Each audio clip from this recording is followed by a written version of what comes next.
Qual é a pauta de vocês de agora para... O que está sendo programado para ver se a gente já movimenta aqui os 10 milhões de espectadores do Observatório? Olha, vai ser um tema muito curioso.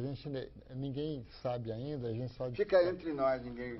Entre nós, né? Quer dizer, mas vai chocar um pouco, mas é um tema muito sério, não é? Quer dizer, que se chama... A gente ainda está em discussão sobre o título, né? Quer dizer, mas o elogio à preguiça.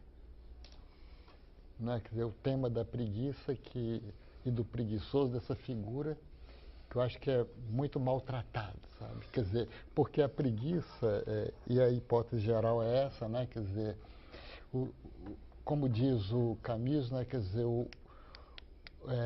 é o ocioso que transforma o mundo, porque os outros não têm tempo. O Mário Quintana estudou, tratou da pois preguiça. Não, mas é importante pelo seguinte, porque na realidade, quanto mais se trabalha, menos se pensa hoje. Claro. Não é? Quer dizer, e menos se sente. Se sente. Então, o ocioso, quer dizer, existe toda uma literatura. Oblomov. Né? Vários, né? Quer dizer, Bertrand Russell e muitos outros escreveram, sem falar do clássico, né? Quer dizer, o Direito à Preguiça, do Paul Lafargue, mas tem muito mais que isso. Né? Quer dizer, e hoje o trabalho, a gente vai tratar dessa questão também, da questão do trabalho, a questão do ócio, não é? Quer dizer, a questão do tempo, o tempo da reflexão, o tempo do trabalho, não é? Quer dizer, esgotamento do corpo e do espírito através do trabalho, não é? Que ele está ligado a todo esse processo de reflexão que nós tentamos fazer, quer dizer, porque na realidade é um tema muito sério. Veja o que está acontecendo com os pobres que estavam soterrados lá no Chile. A imprensa fala diariamente, mostra imagens miraculosas, maravilhosas, etc. Tal. Agora, nenhum jornal, nenhuma televisão falou das condições de trabalho que levaram a isso. Eu acho que isso é muito mais importante. Ou seja, e persiste. Quantos milhões de pessoas morrem no trabalho? E já morreram. E, quer dizer, a objetividade da imprensa, né? Quer dizer, e o pragmatismo não permitem que você pense no trabalho, nas condições do trabalho. E aí a gente quer contrapor o ócio ao trabalho, mas, como diz um grande escritor inglês, quer dizer, o ocioso não é aquele que anda de mão no bolso, não é? Quer dizer, o ocioso é aquele que tem muita coisa para fazer e não faz, porque tem outra coisa mais importante, que é pensar sobre esse fazer. Então, quer dizer, é um tema que a gente está começando a organizar e a estruturar. Para quando será? Vai ser para o segundo semestre do ano que vem. Mas a gente trabalha lentamente e preguiçosamente. É verdade. Tinha que porque ser. Senão não funciona, Dines. Tinha que ser. A gente faz, e foi até muito curioso, porque da última vez que a gente participou do programa, a Marilena e eu, o seu programa, foi num momento muito peculiar, quer dizer, até parecido com o de hoje, não é? Quer dizer, em que a gente estava fazendo um ciclo sobre o silêncio dos intelectuais. Eu lembro. Você se lembra? O ciclo a gente prepara com 1 ano de antecedência. E o silêncio dos intelectuais vinha numa linhagem que era a seguinte, quer dizer, já o prenúncio disso que a gente está chamando de mutação. Ou seja, quer dizer, a figura clássica do intelectual desapareceu com Sartre. Naquele ano já fazia 25 anos da morte do Sartre. E a gente estava questionando, quer dizer, o intelectual, essa figura, quer dizer, o que é feito dela? Não é, quer dizer, só que matreiramente a imprensa coincidiu o ciclo com o escândalo do Mensalão, e a imprensa, até teve jornal que botava na rubrica o escândalo do Mensalão, : silêncios intelectuais. Manchete de página de jornal. Nós comentamos isso. Um absurdo pelo seguinte, porque a gente está como se a gente tivesse pensado o ciclo para abafar, quer dizer, o intelectual de esquerda não falar sobre aquela situação.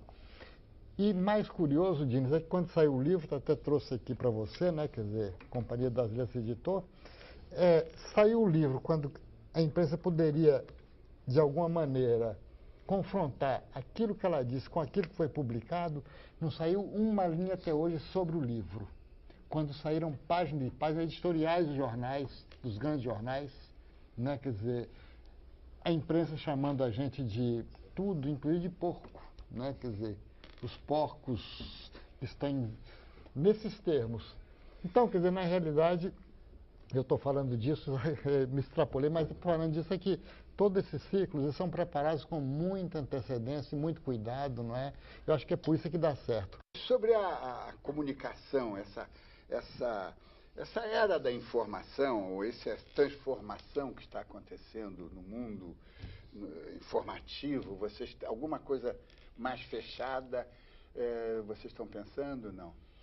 A gente fez, quer dizer, nesse livro que a gente publicou, né, quer dizer, o primeiro da série sobre as mutações, tem texto sobre isso, né? Quer dizer, tem a participação do Eugênio Butti, a própria Maria Rita Kell também, né? Que reflexões sobre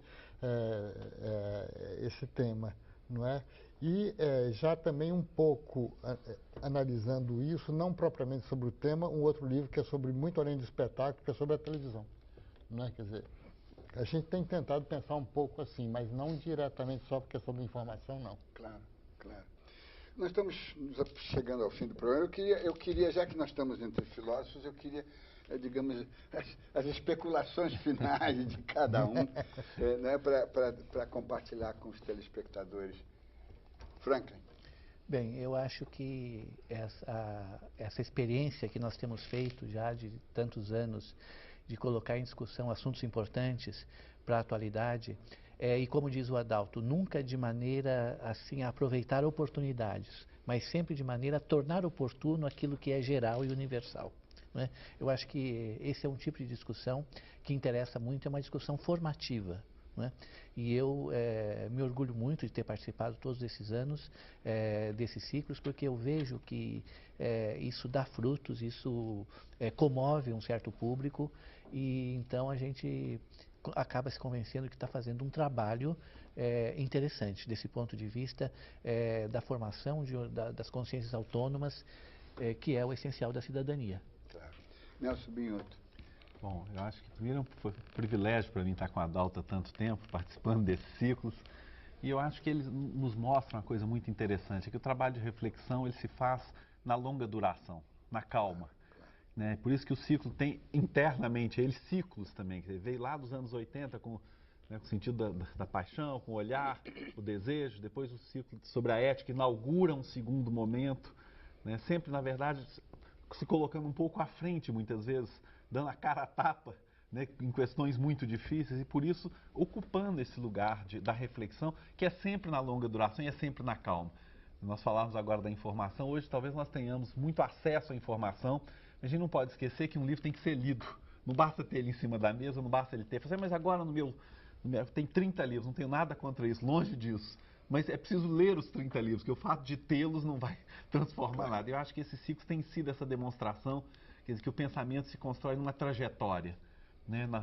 Se constrói enfrentando os problemas, voltando a eles, remoendo esses problemas. Esse é o tempo da reflexão. Claro. Então, o acesso à informação é precioso, né, mas não é suficiente.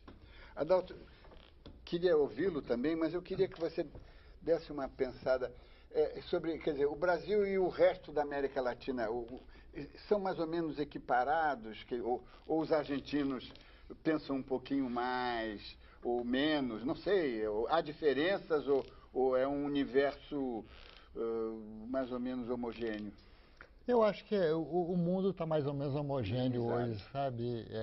É curioso, porque a gente também lida com pensadores europeus, mas o que acontece hoje é que há uma perplexidade geral, né? Quer dizer, eu tomo como mote aquilo que o Musil diz, né? Quer dizer, não se deve querer curar a decadência, né? Quer dizer, a gente está vivendo um momento de decadência, eu acho, né? Quer dizer, e não tem que pensar, quer dizer, vamos retomar aquilo, que já não dá, né? Quer dizer, acho que a ousadia desse grupo é um pouco essa, né? Quer dizer, de tentar pensar o novo, não é? Quer dizer, aliás, o pensamento é sempre calcado sobre o novo, né? Quer dizer, como diz o Alana, que pensar e dizer não, né? Quer dizer, então a gente sempre está dizendo não àquilo que já está dado, instituído na área do pensamento, e a gente tenta fazer isso. O Observatório da Imprensa agradece a presença especialíssima do filósofo, jornalista Adalto Novaes e de seus colegas filósofos, professores Franklin Leopoldo Silva e Newton Binhoto. E lembre-se, assistindo ao Observatório da Imprensa, na TV, no rádio, na internet, você nunca mais vai ler jornal do mesmo jeito. Boa noite.